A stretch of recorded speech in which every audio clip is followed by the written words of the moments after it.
Hey guys, welcome back to the channel. Now, today we're going to talk about Arena Breakout, the future of Arena Breakout, and how I personally feel the game could be changed for the better. But please don't get me twisted here. I know someone will take this the wrong way. The game as it stands right now is still one of, if not the best first-person shooter available on mobile right now. And I don't intend this as a criticism or rant video. I'm not unhappy with the game. I just feel like some of these things could improve it. But how can Arena Breakout improve right now? You're probably asking. What features added or changed would massively improve the game overall? So in this video, guys, I'm going to go through my suggestions for making it better or changing things that will help the game improve. Whether they do these things or not is yet to be seen. We'll sharp find out. But anyway, guys, please like down below if you do enjoy the video. Dislike if you don't, but make sure you do subscribe to the channel.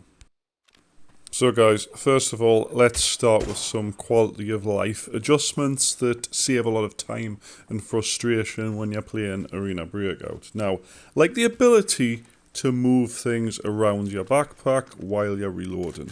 If you've ever reloaded a 95 round mag with a blacked out arm, you're gonna know the pain with this one.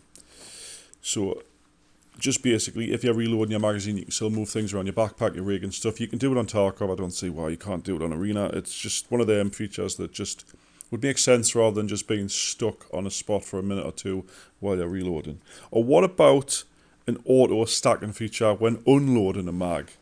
Make same ammo automatically stack together rather than making several different stacks that you then have to stack manually afterwards. By which I mean, if you pick up magazines that are full of ammo and you start unloading them, then you stop and then start again, instead of just say, for instance, it was 7N31, instead of just continuing this first stack it started, it'll start a separate stack in the inventory. Or if there's no room in the backpack or the rig, it'll go to a different container, or it won't let you do it until you make room. I really think it should just automatically go into the same stack of the same ammo.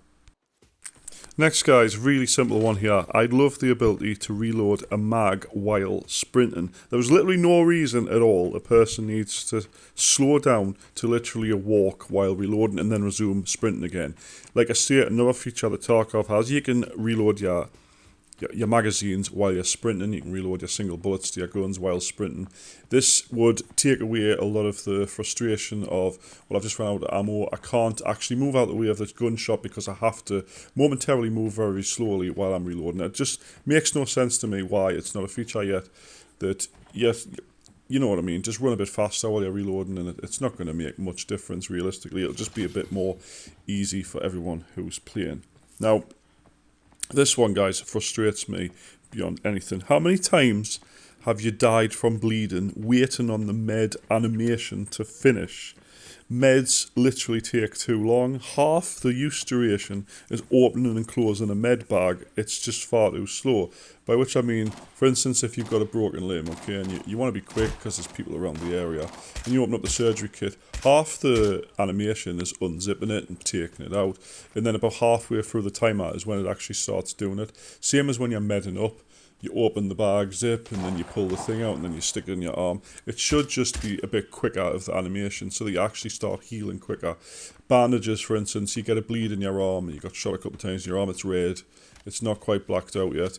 And then your bandage takes like 6 seconds to actually do anything, but the only bandaging actual time is 2 seconds of that, and that 6 seconds ticks away and then suddenly your arm's blacked out before you manage to actually stop the bleed. It's one of those infuriating things that I really wish they would do something about. So this next one concerns a lot of my gameplay because I do this quite a lot. When you're creep walking, it should be based on your weight, right?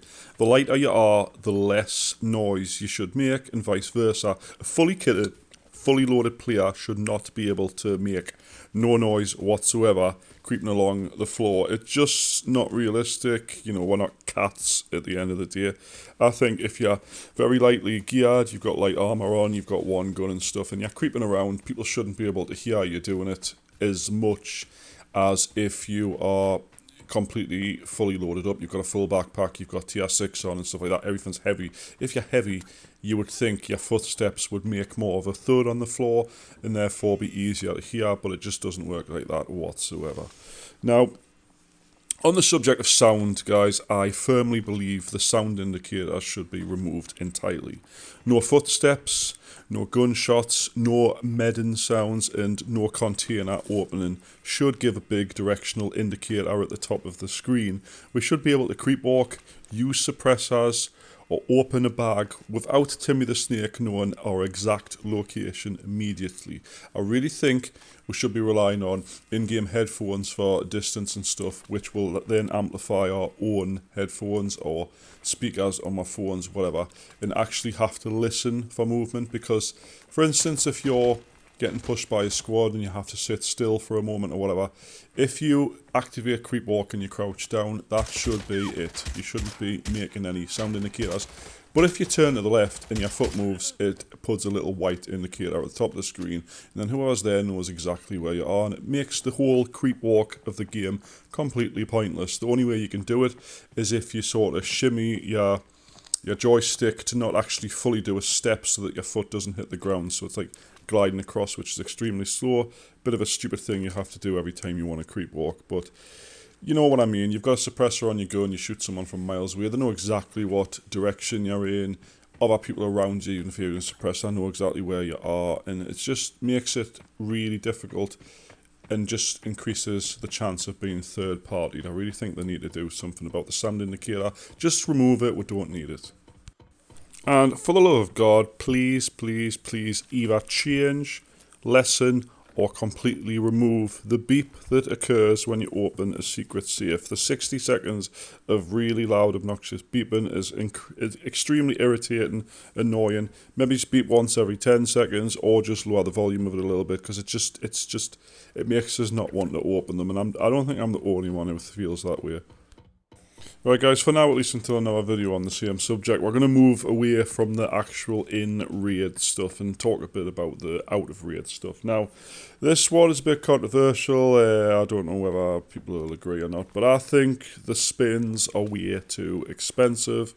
We're looking at around probably $80 just to get the trash rewards, you know, like the kits that you can just find in-game, and then the sprays and stuff like that. And then you have to spend another $70 to then get the skins for the, say, the gloves or the knife or something like that. Surely it'd be more profitable to, you know, level and or whatever, to just make them a little bit cheaper, and then more people would buy them. Surely it's better if, say, 1,000 people spent, I don't know, $50 than 10 people spending $150, you know what I mean? Because more people can afford less than more. It would just make more sense to me, especially considering that they're spins and you don't have a 100% chance of getting the good rewards. I mean, every time I've done one with bonds I get from creator events and stuff like that, I've always got the good stuff very, very last. So it's just one of them things I think could improve the in-game quality of the game. Obviously not everyone can afford spins, but people that can, or maybe can't afford the full thing, it would be better for them. Now the next is about the Battle Pass, guy. The rewards on the Battle Pass are absolutely terrible in my opinion.